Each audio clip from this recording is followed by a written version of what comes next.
अस्सलाम वालेकुम, मैं हूं अलीना फारूक शेख। सबसे पहले हम डिस्कस करेंगे कल एपेक्स कमेटी के इजलास में एक बड़ा अहम फैसला हुआ है कि पाकिस्तान में गैर कानूनी तौर पर रहने वाले अफराद, खुसूसन अफ़गान जो गैर कानूनी तौर पर यहाँ पर रह रहे हैं, उनको 1 नवंबर की डेडलाइन दे दी गई है। वो मुल्क छोड़ दें, उसके बाद यहाँ पर रहने की गुंजाइश नहीं होगी, उनके एसेट्स वगैरह सील होंगे और सख्त कार्रवाई की जाएगी। अब सिक्योरिटी वजूहात बताई जा रही हैं। कल सरफराज बुगटी साहब ने ख़ास तौर पर प्रेस कॉन्फ्रेंस भी की इजलास के बाद, और उन्होंने कहा कि चंद माह में मुल्क में जो दहशतगर्द हमले हुए हैं, दहशतगर्द कार्रवाइयाँ हुई हैं, उनके ताने बाने न सिर्फ अफ़गानिस्तान से मिलते हैं बल्कि 24 खुदकुश हमला आवर चंद माह के अंदर, 14 का ताल्लुक़ अफ़गानिस्तान से था या 14 अफ़गान थे।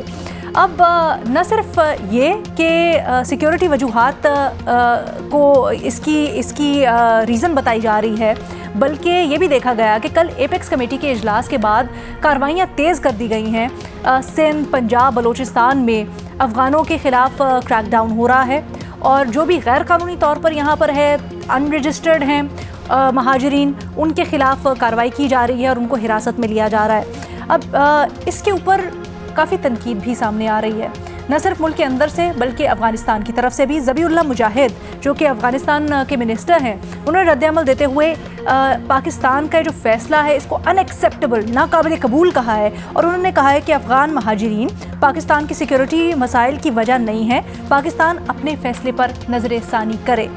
न सिर्फ ये बल्कि अफ़गान एम्बेसी ने ये जो कार्रवाइयाँ हो रही हैं मुख्तलिफ़ सूबों में, इनको भी अनएक्सेप्टेबल और इसके ऊपर तशवीश का इजहार किया है। और फ़रहतुल्लाह बाबर साहब ने एक्स के ऊपर अपने रद्द-ए-अमल का इजहार करते हुए तनकीद की इस फैसले के ऊपर, और वो कहते हैं कि पनाह गुज़ीनों के साथ ये जो खेल खेला जा रहा है ये किसी दूसरे मकसद के लिए है और इसका रद्द-ए-अमल आएगा। इसी के ऊपर अपने तज्ज़ियाकारों से बात करेंगे कि ये जो फ़ैसला हुआ है, क्या इसके ऊपर अमल दरामद भी आसानी से हो सकेगा या आगे जाकर क्या सूरत हाल इसकी हो सकती है। हमें ज्वाइन कर रहे हैं एजाज़ सैयद साहब, उमर चीमा साहब, महमूद सरफराज साहिबा और मज़हर अब्बास साहब भी हमारे साथ मौजूद हैं। एजाज़, आपसे पहले सबसे डिटेल्स लेना चाहेंगे हम। कल जो आदाद-ओ-शुमार कुछ वज़ीर दाखिला साहब ने शेयर भी किए, लेकिन हमें रियलिस्टिकली बताइएगा कि इस वक्त क्या डेटा मौजूद है हुकूमत के पास और इस फैसले के ऊपर अमल दरामद वो किस तरह से करवाएंगे? अलेना, मैं क्विकली बात करता हूँ क्योंकि बाकी साथियों ने भी बात करनी है। 4 कैटेगरीज़ हैं अफ़गान महाजरीन की जो पाकिस्तान में है। सबसे पहले 2007 में पाकिस्तान ने एक रजिस्ट्रेशन का अमल शुरू किया था जिसे POR कहते हैं, प्रूफ ऑफ रजिस्ट्रेशन। इस प्रूफ ऑफ रजिस्ट्रेशन के तहत पाकिस्तान में 1.4 मिलियन रजिस्टर्ड अफ़गान महाजरीन है, नंबर 1 कैटेगरी। नंबर 2 कैटेगरी है ACC, अफ़गान सिटीज़न कार्ड। ये अफ़गान सिटीज़न कार्ड रजिस्ट्रेशन शुरू हुई थी जब आपको याद हो 2016 में मुल्ला मंसूर अख्तर बलोचिस्तान में ड्रोन अटैक हुआ था उनका, और उसके बाद चौधरी निसार अली ख़ान जो उस वक्त के वज़ीर दाखिला थे, उन्होंने एक बड़ी जामिया एक वेरिफिकेशन, शनाख्ती कार्ड की वेरिफिकेशन भी शुरू की थी और अफ़गान महाजरीन का भी की रजिस्ट्रेशन का काम भी इसी तनाज़र में हुआ था। तो 2017 में जो अफ़गान सिटीजनशिप कार्ड है वो इंट्रोड्यूस करवाया गया था और अफ़गानों को रजिस्टर करने का अमल शुरू हुआ। तो 8 से 9 लाख यानी 8,90,000 अफ़गान जो है उसके तहत उनके पास ये कार्ड है। तीसरी जो कैटेगरी है ये वो कैटेगरी है जो कि 15 अगस्त 2021 को जब तालिबान ने कब्ज़ा किया अफ़गानिस्तान के ऊपर, तो ज़्यादातर नॉन पश्तून जो अफ़गान फैमिलीज़ थी वो पाकिस्तान में आई असाइलम के लिए, किसी तीसरे मुल्क जाने के लिए। तो ज़्यादातर ये लोग इस्लामाबाद में और बड़े शहरों में मौजूद हैं। ये 7 से 8 लाख लोग हैं जो कि UNHCR में रजिस्टर हुए हैं, उनकी एक पार्टनर ऑर्गेनाइजेशन है उसके साथ रजिस्टर हुए हैं। असाइलम इन्होंने किसी थर्ड कंट्री में लेना है लेकिन ये उधर जा रहे हैं। तो 3 कैटेगरीज तो ये हो गई। चौथी कैटेगरी वो है जो बिल्कुल अनडॉक्यूमेंटेड हैं, सोवियत यूनियन दौर में आए हुए हैं या उसके बाद 90s में आए हैं या 2001 के बाद आए हैं, रजिस्ट्रेशन यहाँ पर नहीं कराई, उनकी तीसरी नस्ल भी यहाँ पर पैदा हो चुकी है। तो इसकी क्या तादाद है किसी को कुछ पता नहीं है, कोई एग्जैक्ट डाटा जो है वो नहीं है। लेकिन अलेना, मैं ये समझता हूँ कि गवर्नमेंट की नीयत पे मैं डाउट नहीं करता, लेकिन मैं ज़ाती तौर पे समझता हूँ कि ये पॉलिसी ठीक नहीं है। अफ़गान जो पाकिस्तान में मौजूद हैं उनके लिए, उनको पाकिस्तान का शहरी बनाने के लिए जो यहाँ पर रहना चाहते हैं, एक पॉलिसी मुतारफ़ करवानी चाहिए। जो पढ़े लिखे हैं, डॉक्टर्स हैं, इंजीनियर्स हैं, सॉफ्टवेयर इंजीनियर्स हैं या इन्वेस्टर्स हैं, उनके लिए आप कैटेगरीज बनाएं, या जो लोग यहाँ पर पैदा हुए हैं उनके लिए कैटेगरीज बनाएं। ये ब्लैक मार्केट का हिस्सा बन चुके हुए हैं। आप को टैक्स नहीं दे रहे, जो लोग टैक्स नेट के अंदर आते हैं उनकी पॉलिसी बनाएं, इन्हें अपनी ताकत बनाएं और इन्हें पाकिस्तान की तरक्की में शामिल करिए। ये पाकिस्तान के लिए भी बेहतर होगा, इनके लिए भी बेहतर होगा। अफगानिस्तान के जो तालिबान हैं उन्होंने मुखालफत की है, तालिबान हुकूमत ने, दुनिया भी मुखालफत करेगी, आप देखिएगा। यूएन ने भी इसमें इन्वॉल्व होना है, इसमें यूएनएचसीआर ने भी इन्वॉल्व होना है। ये हमें कहा जाएगा कि इनको रिपैट्रिएट ना करें। यूएनएचसीआर के जो पाकिस्तान के नुमाइंदे हैं उनका रद्द अमल आया है, उन्होंने भी काफ़ी तनकीद की है। उन्होंने कहा कि बल्कि इनको अच्छी तरह से किस तरह से रेफ्यूजी स्टेटस और सहूलियत देनी है वो भी। एमनेस्टी इंटरनेशनल का भी रद्द अमल आया, उन्होंने तनकीद की है। बट एजाज मुझे ये बताइएगा, ये जो फैसला किया गया है इसके पीछे क्या सिर्फ सिक्योरिटी रीजंस हैं या फरहतुल्लाह बाबर साहब किसी और तरफ इशारा कर रहे हैं? वो क्या कहना चाह रहे हैं? अलीना, बात यह है कि पाकिस्तान के अंदर हमेशा से जो टेररिज्म है इसको अफ़गान नेशनल्स के साथ जोड़ा जाता है। आपको याद हो 2006-7 में जब ये टेररिज्म नया नया ऊपर जा रहा था, 7 में और 8 में तो सबसे ज़्यादा हमारे यहाँ दहशतगर्दी के वाक़यात हुए थे। एट दैट टाइम भी इस्लामाबाद के अंदर एक अफ़गान बस्ती थी, उसके ख़िलाफ़ एक ऑपरेशन बाद में चौधरी निसार अली खान वज़ीर दाखिला थे तो उस दौर में भी हुआ, लेकिन निकला कुछ नहीं। अगर टेररिज्म की आप बात करती हैं तो आप ये याद रखिए कि 9/11 के बाद जो सुसाइड टेररिज्म इंट्रोड्यूस हुआ था उसमें अनफॉर्चुनेटली इस रीजन में, पाकिस्तान के वाले से मैं बात कर रहा हूँ, उसमें हमारे मकामी लोग थे जिनके खिलाफ कार्रवाइयाँ हुई, उनके खिलाफ मुकदमात दर्ज हुए और उनमें से बाज़ लोग जो हैं वो मिसिंग कर दिए गए हैं, आज भी वो मिसिंग है। जो अफ़गान जो लोग हैं, ये नहीं है कि ये अफ़गानों के अंदर कोई वायलेंस नहीं करता या कोई टेररिज्म में इन्वॉल्व नहीं है। ज़्यादातर टेररिज्म में वो इन्वॉल्व हैं जो कि तालिबान के साथ रहे थे, और ये वो वाले लोग हैं जो अफ़गान तालिबान के साथ मिलकर उधर जाके अफ़गानिस्तान में भी कार्रवाइयाँ करते रहे, जो यहाँ पर रहते थे, और अब वो वहाँ पर जाके TTP में भी कुछ चले गए हैं, कुछ और कालदम तंजीमों में चले गए हैं, जमातुल अहरार में चले गए, तो वो यहाँ पर कार्रवाइयाँ करते हैं। जो यहाँ पर रह रहे हैं लोग, वो बहुत बड़ी तादाद है उनकी जो कि यहाँ पर रहना चाहते हैं, वो वहाँ की लैंग्वेज भी नहीं जानते, उनकी 2nd 3rd जनरेशन यहाँ पर पैदा हो चुकी है, वो यहाँ का बाइज्जत शहरी बनना चाहते हैं और इलीगल एक्टिविटी में भी शामिल नहीं होते। उनके साथ जो जुल्म होता है, आप देखिए कि वो सड़क में जा रहे होते हैं, पुलिस वाले उनको पकड़ लेते हैं। आपको पता है क्या होता है जब पुलिस वाले पकड़ लेते हैं? बाज़ औक़ात पैसे देते हैं या बाज़ औक़ात पैसे ना भी दें तो उन्हें 14 फॉरेन एक्ट के तहत गिरफ्तार करके बंद कर दिया जाता है। फिर एक लंबा प्रोसेस होता है और फिर जब उनको रिपैट्रिएट कर भी दिया जाए, उनको वो वहाँ से वापस आ जाते हैं। ये UNHCR ने पाकिस्तान से अफगानों की वापसी का अमल एक शुरू किया था, एक मुआहदा भी है। तो 2017 में $400 पर फीकस के एतबार से उनको अच्छा, मसला ये तो हकीकत है कि पाकिस्तान और अफगानिस्तान के दरमियान में जो बॉर्डर है, मोस्ट पेनिट्रेबल गालिबन border in the entire world, और बड़े मसले मसाइल भी होते हैं कि जब यहाँ पर गैर कानूनी तौर पर स्मगल शुदा या जैसे भी ये लोग गैर कानूनी तौर पर आते हैं। महमल, डू यू थिंक कि ये जो इकदाम लिया जा रहा है ये बेहतर साबित होगा पाकिस्तान के लिए, ये काबिल अमल होगा, या आपको लगता है कि इसके मज़ीद मनफी असरात भी हो सकते हैं?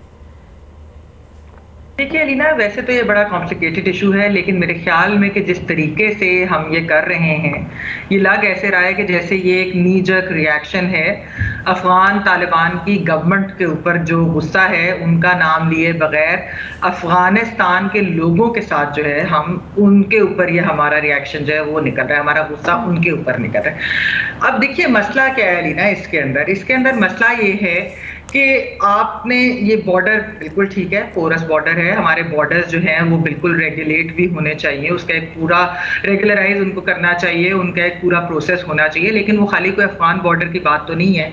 आपको पता है कि ईरान बॉर्डर से भी जो ईरान का तेल स्मगल होके आता है, इस तरह की चीज़ें होती हैं। तो ज़्यादा दौर में हमने देखा था इंडिया के बॉर्डर पर भी इस तरीके से होता था, स्मगलिंग होती थी बहुत ज़्यादा।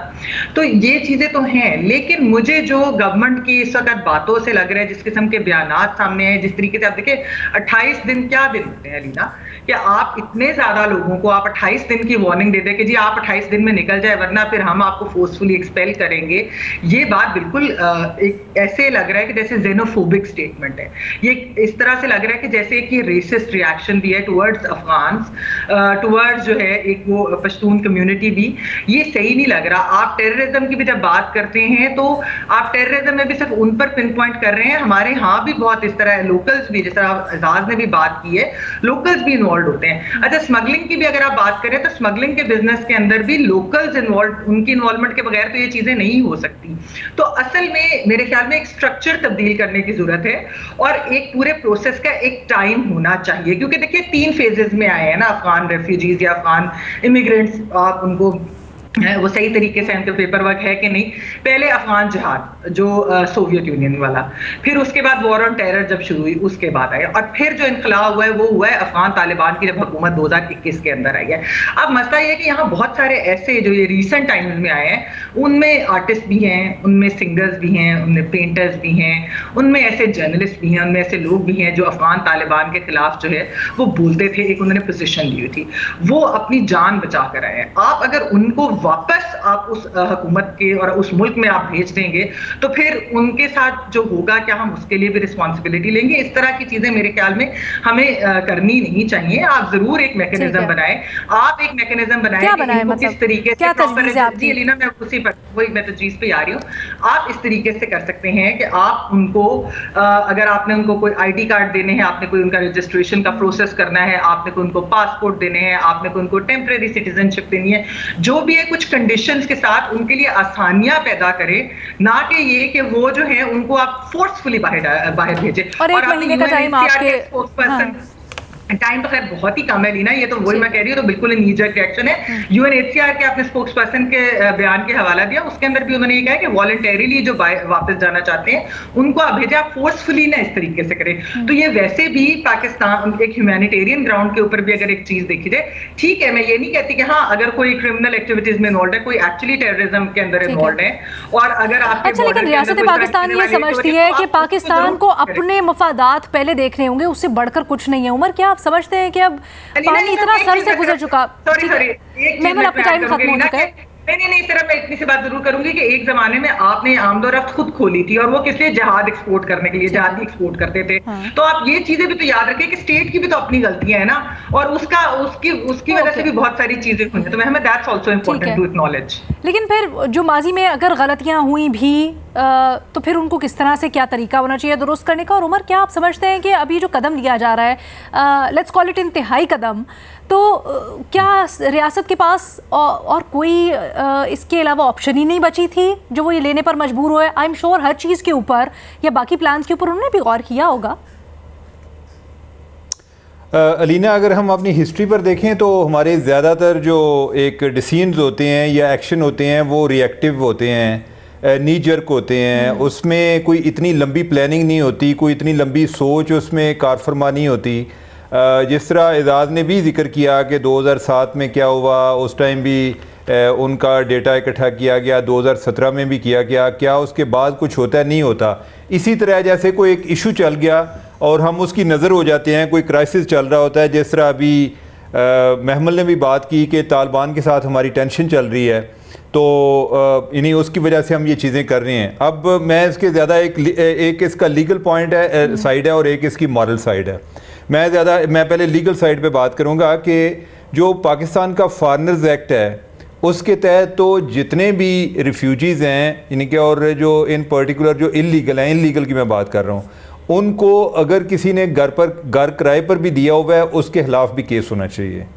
तो आप अगर की एग्जांपल देते हैं उस पर अप्लाई कर लें, तो क्या यूरोप ने इतनी रोक रखे होते हैं? कोई ना कोई उनका सिस्टम कोर्ट का ज़रूर होता है, या उनको बेशक असाइलम दे दी, असाइलम का स्टेटस आगे जब तक अनक्लियर नहीं होता उनको डिपोर्ट करते हैं, और इनके फिर यह है कि अदालत कोई ना कोई फैसला कर देती है। कई केसेस में जब फैसला करती है तो उनको डिपोर्ट करने पड़ते हैं। ठीक है, तो हमारा जो लॉ है वो तो इलीगल रिफ्यूजीज़ को अलाउ नहीं करता।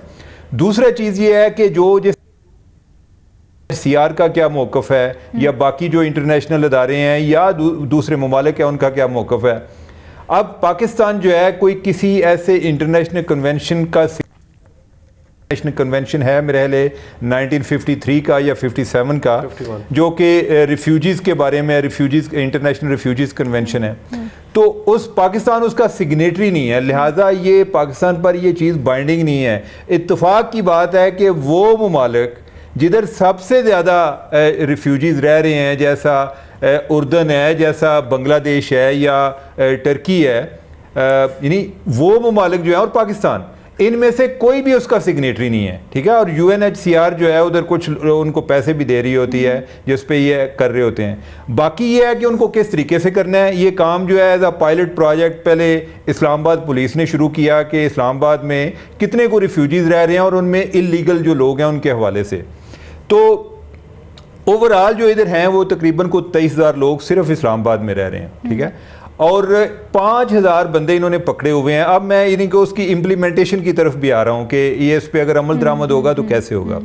5,000 लोग हैं जो कि इन्होंने इलीगल डिक्लेयर किए हुए हैं कि इनको वापस करना चाहिए। अब उसकी वापसी का क्या तरीका है? उसकी वापसी के लिए आपको कोर्ट में जाके उनका केस जो है वो आपने प्लीड करना है कि ये इधर इलीगल रह रहे हैं, ये फॉरेन एक्ट जो है हमारा उसकी वायलेशन है और इनको डिपोर्ट किया जाए। अब कोर्ट ने ये चीज़ तय करनी है। अब वो मामला किधर और कितनी देर लटका रहता है ये वक्त बताएगा। और अगर वाकई गवर्नमेंट बड़ी एग्रेसिव है, जिस तरह वो डेट दे रहे हैं जी कि वो फ़लाँ डेट तक आपने इधर से निकल जाना है, पहली बात तो ये आसान नहीं है। और दूसरा ये है कि अगर आप उस पर अमल दरामद कराएंगे तो आपके कैपेसिटी के इश्यूज़ हैं कि आप अदालत को इन्वॉल्व करेंगे। अदालत को इन्वॉल्व करना इसलिए भी इंपॉर्टेंट है कि कल खुदा ना खास्ता कोई ऐसे लोग होते हैं, आप ये कहते हैं जी कि हमारे रिकॉर्ड के मुताबिक वो इधर से निकल गए हैं, वो कहते हैं जी कि नहीं वो पाकिस्तान में ही है और वो मिल नहीं रहे, तो आप में भी लाना है जो गवर्नमेंट के रिकॉर्ड के अलावा भी हो।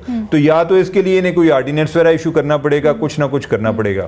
दूसरा ये है कि आप उधर बॉर्डर पर कितनी सख्ती कर सकते हैं। बाज़ औक़ात होता है जी कि लोग उधर से वीज़ा लेकर आ जाते हैं, इधर आके वो उनका वीज़ा एक्सपायर हो जाता है, वो इलीगल। तीसरा यह है कि जो आपको इंटरनेशनल चैलेंजेस हैं जिसकी पहले बात हुई है कि क्या आपने जो इंटरनेशनल कम्युनिटी है उसको आप किस हद तक उनके कंसर्न्स को एड्रेस कर सकते हैं। हाँ, ये हो सकता है कि इस चैलेंज को ये अपनी कहीं अपॉर्चुनिटी में कन्वर्ट कर लें कि ये जो रिफ्यूजीज़ हैं इनके लिए आप हमें कोई सपोर्ट करें कि इनको हमने किस तरह रिहेबिलिटेट करना है, या को पैसे दें जिस तरह UNHCR वाले जो हैं वो पहले देते थे। कोई इस तरह का सिस्टम हो सकता है, अदरवाइज लीगली ये चीज़ जो है ना हम पर बाइंडिंग नहीं है। अच्छा, अब ये तो एक चीज़ मुझे बताइएगा, एक चीज़ मुझे सॉरी इससे पहले आप आगे बढ़े, क्या आपको लगता है ये जो कार्रवाई हो रही है इसके पीछे एक ये मकसद भी हो सकता है, इमदाद? क्या बोला? इमदाद। हाँ डेफिनेटली कि हमारी जो एक ओवरऑल हम एक दुनिया में इररेलेवेंट भी हो रहे हैं। हाँ। तो ये एक इसमें एक अपॉर्चुनिटी भी मौजूद है कि जो यूरोपियन कंट्रीज़ हैं, जो अमेरिका है, इनके वो इस मामले में हमें कोई प्रेशर डालने की कोशिश करे और उसके जवाब में हम अपने जो इश्यूज़ हैं वो भी उनको प्लीड करें कि आपने जो पॉलिटिक्स भी इसी तरह चल रही होती है। जब कोई कानून साजी होनी होती है तो कई सियासी जमातें भी कंसेशन ले रही होती हैं जी कि फलां बंदा हमारा अंदर है उसको बाहर निकालें। तो ये मामला जो है ये इंटरनेशनल पॉलिटिक्स में भी होते हैं। तो ये तो इसका एक ओवरऑल जो है एक ये कानूनी पहलू है। दूसरा अलीना इसमें यह भी है कि मैं जब कोई लोगों से बात करता हूं या हम इशू पे बात होती है, आई डोंट नो कि एक पब्लिक ओपिनियन में भी कोई इतनी ज़्यादा सिंपथी नहीं पाई जाती है। एक ओवरऑल एक इंटेलेक्चुअल क्लास जो है उसमें होती है, ह्यूमन राइट्स के हवाले से ज़रूर होती है, और लेकिन जो एक पब्लिक ओपिनियन है वो भी कोई इतनी ज़्यादा को फ्रेंडली नहीं है इनके जो इधर रिफ्यूजीज़ हैं। बाज़ औक़ात ये जो एक उनका एक है उससे भी बाद लोग हर्ट हो रहे होते हैं, ये भी इशू है। लेकिन मेरा ख्याल है कि उसका कोई ना कोई हमें हल निकालना चाहिए। उनका जो डियास्पोरा, पढ़ा लिखा डियास्पोरा है, जिस तरह महमल भी बात कर रही थी, और जो बाकी लोग हैं जो कि बड़े मुतमव्वल एक बैकग्राउंड के लोग हैं वो भी पाकिस्तान में आए हैं। आप उनको कोई वीज़ा को 5 साल का 10 साल का कोई गोल्डन वीज़ा इस तरह की कोई पॉलिसी अडॉप्ट करें कि जिसमें आपका ओवरऑल एक विलन का स्टेटस भी ना लगे, और आप ये नहीं कि इन बल्क एक पॉलिसी बना दीजिए कि सब निकाल दें। आप जो है उसकी चीज़ों को कैटेगराइज करें, कुछ लोग हैं कि जिनसे हम उनको आप इन्वेस्टमेंट में इन्वॉल्व कर सकते हैं। कोई आपके पास जिस तरह हमारा ब्रेन ड्रेनेज हो रही है, अगर दूसरे लोगों को हम इन्वॉल्व करते हैं, उनको आप बेशक लीगल स्टेटस यानी कि उनको शहरियत नहीं भी देते तो को वीज़ा ही दे दें, को 5 साल का 10 साल का, और फिर जो है कोई आप तीसरी कैटेगरी है जिसके बारे में आप ये समझते हैं कि इनके लिए हमारे पास कोई स्पेस नहीं है और इनको वापस जाना पड़ेगा। आपको याद होगा अभी जस्टिस बाबर सत्तार साहब के सामने भी एक इसी तरह का केस आया था जिसमें उन्होंने हुकूमत को ऑर्डर भी किया था कि कोई सिस्टम बनाया जाए एटलीस्ट कि किस तरह से वेरीफाई किया जा सकता है रेफ्यूजीज को, और फिर उनके ऑब्वियसली पाकिस्तान में शहरियत से मुतालिक भी बड़ा वो डिटेल्ड ऑर्डर था। एक छोटी सी ब्रेक लेते हैं, उसके बाद वापस आते हैं। Welcome back. हम बात कर रहे हैं कल जो फैसला किया गया है कि 1 नवंबर तक की डेडलाइन है गैर मुल्की जो क़याम पजीर हैं पाकिस्तान के अंदर उनके पास, फिर उनको डिपोर्ट कर दिया जाएगा, बिलखुसूस अफगानों को। मज़हर अब्बास साहब, आप क्या समझते हैं ये जो इस वक्त कदम लेने का फ़ैसला किया गया है, इसके ऊपर किस हद तक अमल दरामद हो सकेगा? और जिस तरह से अभी बाकी साथियों ने भी अपनी अपनी एक उसके ऊपर थॉट बताई कि इसके पीछे क्या मकसद हो सकता है, या चले मकसद का लफ्ज़ हम इस्तेमाल नहीं करते, इसके पीछे क्या रैशनल हो सकता है, आप क्या समझते हैं? बात से हमने मुसलसल ये पॉलिसीज़ बनाई हैं, लेकिन आज तक किसी एक पॉलिसी पे अमल नहीं हो सका। हमारे पास हमारी वो कैपेसिटी नहीं है कि हम एलियंस को डॉक्यूमेंट करें। हमारे यहाँ आप देख लें 9/11 के बाद से मुसलसल तसलसल से ये हर चंद साल बाद जब टेररिज्म के वाक़यात बढ़ते हैं तो ये खबर आ जाती है, उस खबर पे कुछ एक्टिविटी होती है और उसके बाद बात वहीं की वहीं रह जाती है।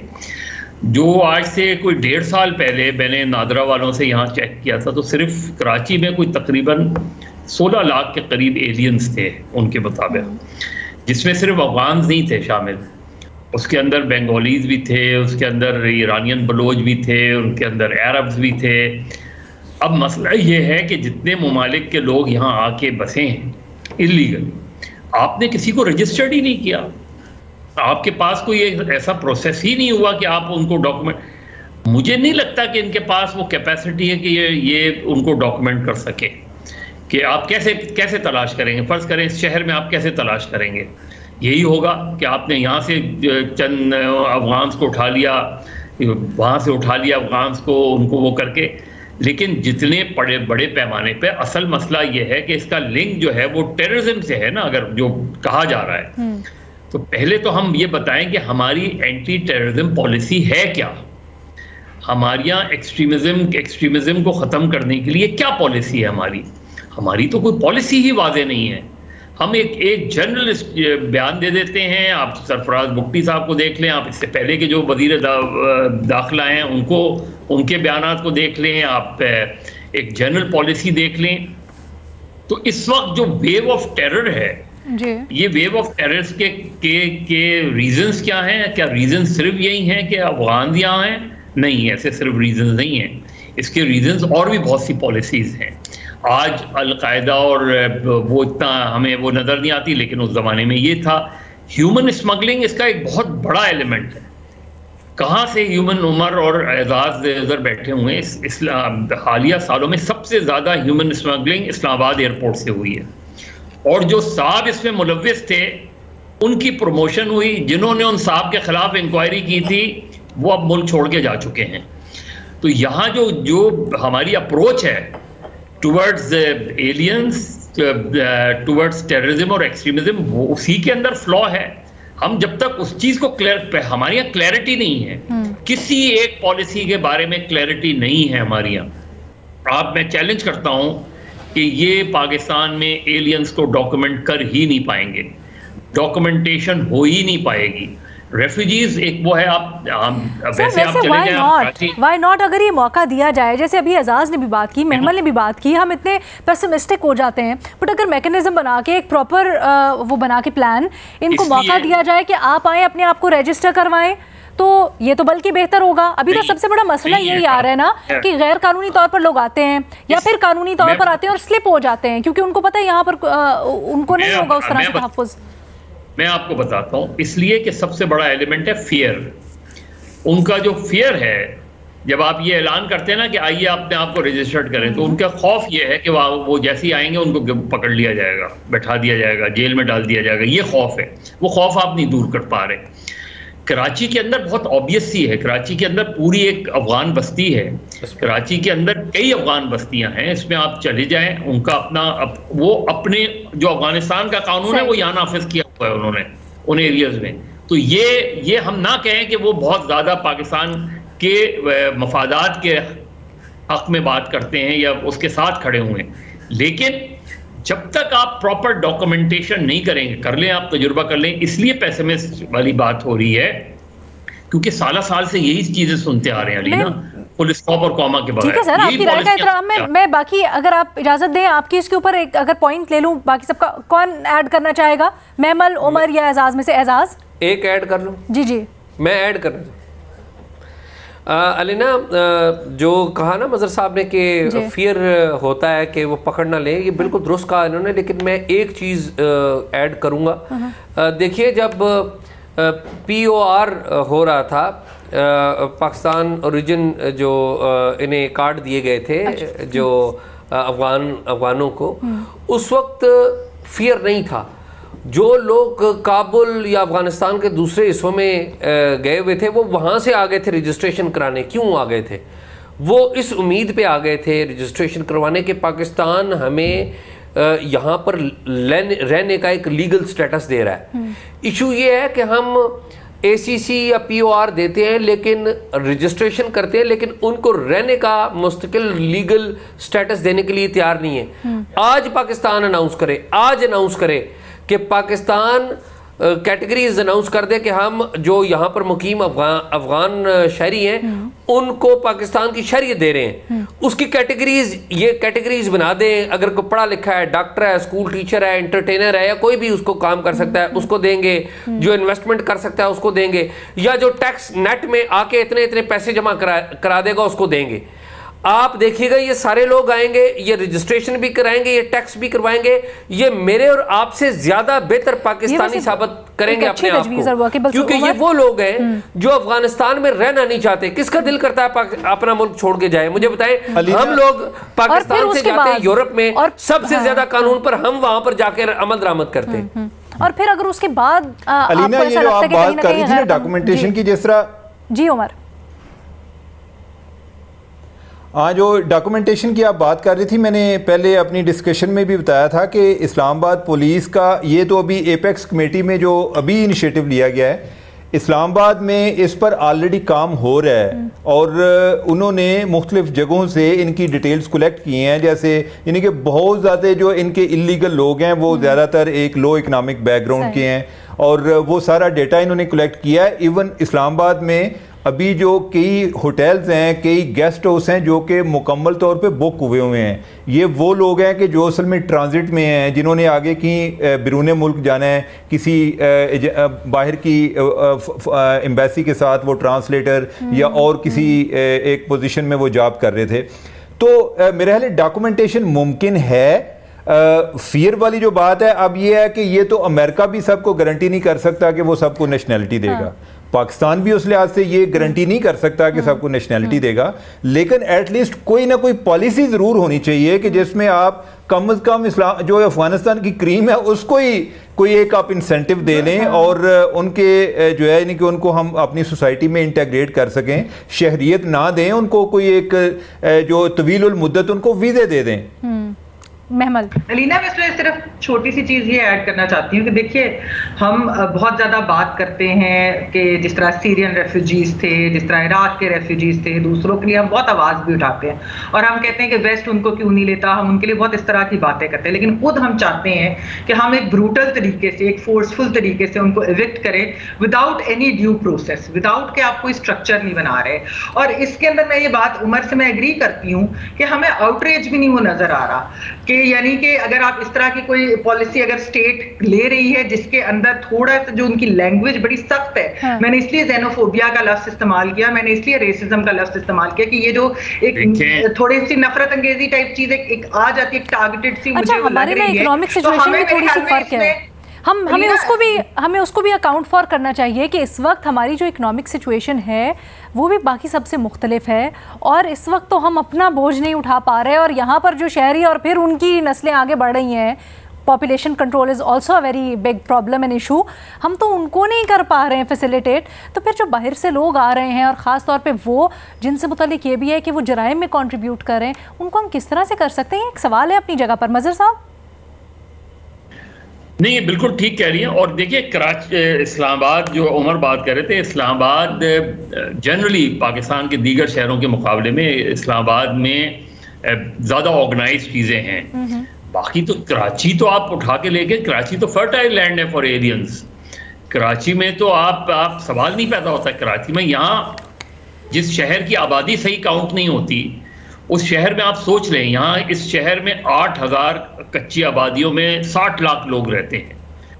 आप बता दें उसके अंदर कितने एलियन, कितनी, तो यहाँ तो कराची के अंदर जो सूरत हाल है वो बिल्कुल। और ये जब कोई क्रैकडाउन होगा ना, ये याद रखिएगा, जब ये क्रैकडाउन होगा और अगर इसका कोई रद्द-ए-अमल आया, सबसे ज्यादा और सबसे वायलेंट रद्द-ए-अमल कराची में आएगा। चूंकि किसी भी वक्त यहाँ तो कराची इस तरह का, किसी भी वक्त आप चाहें तो law and order situation create कर सकते हैं, इसलिए कि यहाँ ऐसे वैसे खुदा न खास्ता, लेकिन आप किस तरह के रद्द-ए-अमल की तरफ इशारा कर रहे हैं?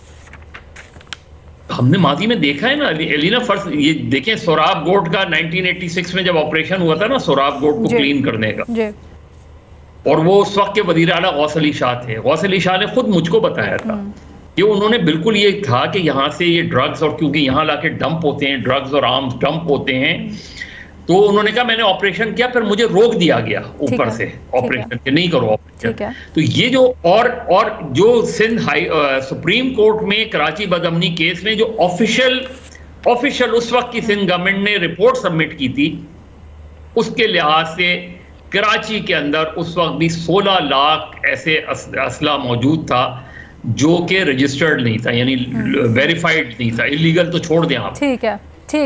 ये इतना आसान काम नहीं है। शुरू करें, देखें क्या पॉलिसी बनाती है, लेकिन असल चीज इसका लिंक्ड है with anti terror policy. Anti terrorism policy में हमारी यहाँ क्लैरिटी नहीं है, वेग है हमारी एंटी टेररिज्म पॉलिसी। उसको पहले क्लियर करें और उसके बाद आगे से जो भी उसके ऊपर एक्शन करना है। एक छोटी सी ब्रेक लेते हैं, उसके बाद वापस आते हैं। उन्होंने अफसोस का इजहार किया कि मायूस थे कि प्रेसिडेंट साहब ने अपना वो किरदार अदा नहीं किया जो उनकी आइन के मुताबिक ड्यूटी थी कि इलेक्शन अनाउंस करें। उस पे वो बहुत दुखी थे कि उनका ख्याल था कि ये हमारे प्रेसिडेंट को ये इतना अहम वक्त अपनी कौम के लिए उनको खड़ा होना चाहिए था। चेयरमैन तहरीक इंसाफ की बहन अलीमा खान उनसे मुलाकात के बाद ये बताती हैं कि चेयरमैन तहरीक इंसाफ को बड़ा दुख और अफसोस है कि सदर मुमलिकत डॉक्टर आरिफ अलवी ने आम इंतखाबात की तारीख के मामले पर जो उनका आइनी किरदार है वो अदा नहीं किया। ये वक्त था कि कौम के साथ और कौम के लिए वो खड़े होते, बट वो ऐसा नहीं कर सके। कि जो शिकवा किया जा रहा है ये दुरुस्त है, क्योंकि जमा खातिर सदर मुमलिकत ने 2 दफ़ा टच किया चीफ इलेक्शन कमीशन साहब को, उनको ख़त भी भेजे और फिर एक तारीख भी तजवीज़ की इलेक्शंस के लिए। मेमन, क्या राय है आपकी? आपको उस वक्त भी ये कहा था जब ये खत आया था कि पीटीआई वाले डिसअपॉइंट ही होंगे, क्योंकि एक्चुअली कॉन्स्टिट्यूशनली सदर साहब को डेट देनी चाहिए थी। उनका लेटर बहुत वीक था, उन्होंने डेट नहीं दी थी, उन्होंने सजेशन दी थी। तो ये डिसअपॉइंटमेंट बिल्कुल जो है ये शिकवा दुरुस्त है। वैसे भी सदर साहब ने मेरे ख्याल में पीटीआई को भी खुश रखने के लिए उन्होंने कुछ बिलों के ऊपर उन्होंने दोनों साइडों विकेट की दोनों साइड पे खेला है, लेकिन एंड पे डिसअपॉइंटमेंट बिल्कुल इस चीज पे बनती है क्योंकि ये उनका कानूनी हक। बज़र साहब, मेरा ख्याल है सदर साहब हिट विकेट हो गए और आगे चल के पता नहीं वो जब सदर नहीं रहेंगे तो वो पीटीआई में रह पाएंगे या नहीं रह पाएंगे। लेकिन ये कि इस लिहाज से मेरा ख्याल है पीटीआई के चेयरमैन का जो ये स्टेटमेंट है कि वो डिसअपॉइंट तो हुए होंगे, क्योंकि प्रेसिडेंट डेट दे देते, उसके बाद देखते क्या होता। जाहिर है हुकूमत कोई भी रिएक्शन, इलेक्शन कमीशन कोई भी रिएक्शन देता। सर चले पार्टी मेंबर के तौर पर तो, लेकिन सदर मुमलिकत आरिफ अलवी, क्योंकि कह रहे हैं ना इमरान खान साहब कि सदर की जो आईनी जिम्मेदारी और सदर का मौका था कि वो कौम के साथ खड़े होते, क्या उन्होंने सदर के लिहाज से जिम्मेदारी पूरी की? वो तो असल में लेटर बताते खुद बहुत कंफ्यूजन का वो था कि आप देखें ना कि वो तजवीज़ कर रहे हैं, आप मतलब तजवीज़ क्या कर रहे हैं आप? तजवीज़, अच्छा तजवीज़ भी कोई डेट नहीं दी उन्होंने, या तो आप ये कहते हैं ना कि जी फुला डेट को इलेक्शन करा नहीं सर, तजवीज़ में तो डेट दी थी ना उन्होंने 6 नवंबर की। नहीं, मतलब कैटेगोरिकल तजवीज़ से मसला ये कि वो कैटेगोरिकल होते हैं ना कि 6 नवंबर को इलेक्शन की तारीख का ऐलान कर देते, बस खत्म हो गई। उसके बाद इलेक्शन कमीशन ना कराता या कोई और पोजीशन लेता वो अलग बात है। अच्छा। लेकिन अगर आप ये कहते हैं कि 6 नवंबर को इलेक्शन करा दें, मतलब तजवीज़ ना देते, ऑर्डर देते कि मेरा इख्तियार है, मैं अपने इख्तियार को इस्तेमाल करते हुए कहता हूँ कि सही है। प्रेसिडेंट भी अगर इलेक्शन कमीशन को तजवीज़ देगा तो फिर हो गया काम। उमर देखिए अलीना, मेरे ख्याल है कि पहली बात तो ये है कि जो इमरान खान है ना वो एक दायमी तौर पे बड़े अनग्रेटफुल हैं। किसी के हवाले से आप देख लें, अलवी साहब को तो वो ये समझते हैं ना कि वो सदर हैं और वो मेरी वजह से सदर हैं। तो इमरान खान जो हैं वो खुद जिसकी वजह से जो भी बने उन्होंने कभी किसी को रिकग्नाइज नहीं किया, बल्कि उनको सबको उन्हीं पर शिकवा किया। अब ये है कि अलवी साहब जो कर रहे हैं, अलवी साहब ने बड़ा एक तरह से यानी कि दोनों तरफ खेलने की कोशिश की है। अगर इमरान खान साहब से भी वो डरते हैं, दूसरी तरफ से भी डरते हैं। अब अगर कोई ला एक चीज़ उनको करने पे मजबूर करता है तो फिर तो वो कर सकते हैं, लेकिन अगर वो नहीं करता, वो इधर उधर से मशवरा भी लेते हैं कि क्या मैं ये कर सकता हूँ। ख़ास तौर पे जो इलेक्शन की बात है, इस पर वो बेचारों ने कोई जब भी वो लॉ मिनिस्टर को बुलाते थे साथ वो चीज़ रिपोर्ट भी होती थी जी कि मैं लॉ मिनिस्टर से मिल रहा हूँ।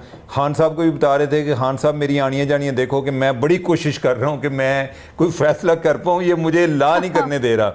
और जो उन्होंने पहला अपना लेटर लिखा वो भी एक चीज़ उनकी एक जब चैलेंज हो गई, लॉ मिनिस्ट्री की तरफ से उनको एडवाइस भी नहीं मिल रही जिस तरह की वो चाह रहे हैं, तो वो किस तरह करते हैं। यानी कि यही है ना कि खान साहब चाहते हैं कि वो उनको मेरे ख्याल है कि प्रेसिडेंट से ज़्यादा अपनी पार्टी का मेंबर समझते हैं, या तो ना कि पीटीआई ने कोई एज अ पार्टी को फैसला करना होता और ये उनके कायम काम सदर होते तो फिर तो वो कर सकते थे। अगर वो एक लॉ के तहत करना है तो ऑब्वियसली नहीं कि उसकी कोई ना कोई रीजनिंग, कोई ना कोई फाउंडेशन होगी तो तब कर सकते थे। उनको वो नहीं कर पा रहे थे, कोई किसी ने उनको ये मशवरा नहीं दिया कि आप ये आपको ये अलाउड है। तो बिल्कुल सही। अच्छा, ये बड़ी दिलचस्प। तो अब ये देखें पहले जो जी प्लीज मुख्तसर बात कंप्लीट कर लीजिएगा उमर। जिस तरह पहले काजी फायद ईसा का केस था उसमें भी जो एम्बेरसमेंट हुई रेफरेंस के हवाले से, वो भी तो अलवी साहब ने कौन सा अपना माइंड अप्लाई करके वो रेफरेंस आगे फॉरवर्ड किया था, इन्हीं के कहने पे फॉरवर्ड किया था। तो लिहाजा वो माजी में जो उनको मुख्तलिफ टाइमों पे कोई एक सुख्ती का भी सामना हुआ है, तो इसी तरह के अहकामात हैं कि जिसमें खान साहब की ख्वाहिश होती है। ये कितनी ज्यादती हो गई है एजाज। इस वक्त तो आरिफ अलवी साहब शायद पूरी मुमलिकत में सबसे बेचारे, सारा वक्त उनके ऊपर इल्ज़ाम लगता रहा जानिबदारी का, ऑपोजिशन उनको कहती रही आप पीटीआई के सदर हैं, एंड में जो पीटीआई वाले हैं वो भी उनसे नाराज़ और अफसोस का इजहार कर रहे हैं। कहाँ जाए बेचारे। वो एक शेर है, ना खुदा ही मिला ना विसाले सनम है, ऐसे ही कुछ हुआ। वही हाल है, ना खुदा ही मिला ना विसाले सनम, ना इधर के हुए ना उधर के हम हैं, ना इधर के हुए ना उधर के हम। तो अलवी साहब से इमरान खान साहब की बड़ी तवक्कुआत थी। तवक्कुआ नंबर 1 ये थी कि इमरान खान साहब का ख्याल था कि जब उनको गिरफ़्तार कर लिया जाएगा तो सबसे पहले उन्हें जो मिलने वाले लोग आएंगे उनमें सदर पाकिस्तान भी होगा। तो वो तवक्को नहीं पूरी हुई। फिर इमरान खान साहब की ये ख्वाहिश थी कि वो किसी तरीके से जो अलवी हैं वो अनाउंस करेंगे कि जो इमरान खान के ऊपर जो मुकदमा है वो गलत है। अलवी साहब ने वो अनाउंस नहीं किया। फिर इमरान खान साहब की तवक्को थी कि सदर अलवी जो है वो चाहेंगे, वो कोशिश करेंगे और वो कहेंगे कि जो इलेक्शन है वो नवंबर की फ़लाँ डेट को हो जाए। बेशक वो इलेक्शन ना करवाएं, ये गवर्नमेंट को एक्सपोज करेंगे, वो नहीं कर सके। एट द सेम टाइम ये नहीं कि आरिफ अलवी ने उनके लिए कुछ नहीं किया। आरिफ अलवी साहब ने इमरान खान साहब की इस्टेब्लिशमेंट से जो सुलह करवाने की बड़ी कोशिश की। ना सिर्फ पिछली इस्टेब्लिशमेंट से, आपको पता है कि सितंबर के 22 सितंबर को इमरान खान साहब की और जो जनरल बाजवा है उनकी मुलाकात करवाई थी। फिर अगस्त के महीने में भी मुलाकात एक हुई थी। बल्कि जो मौजूदा इस्टेब्लिशमेंट है उनसे इमरान खान के हवाले से वो बड़ी दरखास्तें करते रहे या सुलह करवाने की कोशिश करते रहे। ये नहीं कि आरिफ अलवी ने इमरान खान के लिए कुछ नहीं किया, बल्कि ना सिर्फ ये कि बल्कि वो कुछ गैर मुल्की जो सफरा हैं उनसे भी बातचीत करते रहे। लेकिन इमरान खान जो है वो किसी भी सूरत में खुश नहीं है इस सारे काम में, इस सारे मामले में। एक मौका वो भी आया कि जब आरिफ अलवी साहब और जो चीफ जस्टिस थे उमर अता बंदयाल, इनके बारे में बताया जाता है, ज़राए ये बताते हैं इनका आपस में एक कॉन्टैक्ट था और तय ये हुआ था कि आरिफ अलवी साहब को अनाउंसमेंट कर देंगे या चीफ जस्टिस साहब को अनाउंसमेंट करेंगे जिसकी दोनों एक दूसरे की तौसीक कर सकेंगे। वो नहीं हो सका। अनफॉर्चुनेट बात यह कि सारे अमल में आरिफ अलवी साहब की जो गैर जानबदार सिचुएशन थी वो ख़त्म हुई। उनके ऊपर लोगों ने सवाल उठाए, जिस तरह उमर अता बंदयाल के ऊपर उठाए। इमरान खान साहब उमर अता बंदयाल से भी एट दी एंड खुश नहीं हुए। आप इमरान खान साहब का मौक़िफ़ देख लें, उनके करीबी साथी जो उनसे जेल में मिलते रहे, उमर अता बंदयाल के बारे में इमरान खान का मौक़िफ़ बड़ा मायूस कुन है और वही मौक़िफ़ अब सदर आरिफ अलवी के हवाले से है। तो मेरे ख्याल में इमरान खान साहब जल्दी से बता दें, जल्दी से बता दें, वायद करते रहे, वो अपनी इज्जत भी गवा बैठे और हासिल भी कुछ नहीं हुआ। एजाज जल्दी से बता दें ये क्या अनाउंसमेंट थी जो सदर साहब या तो वो करते या तो बंदयाल साहब? जी वो अनाउंसमेंट इलेक्शन की थी और उसकी तौसीक करना थी। अगर चीफ जस्टिस करते तो इन्होंने करनी थी और अगर सदर करते तो तौसीक उधर से आनी थी। अच्छा, जाते जाते ये बता दें कि सदर साहब जाते जाते खान साहब को रिलीफ दिलवा सकते हैं? कोई पार्डन वगैरह अभी भी गुंजाइश है इस चीज की? वो कहते हैं कोई उम्मीद भर नहीं आती, कोई सूरत नजर नहीं आती। इसी के ऊपर फिर हम प्रोग्राम क्लोज कर देते हैं। आज के लिए इतना ही, इजाजत दें, अल्लाह हाफ़िज़।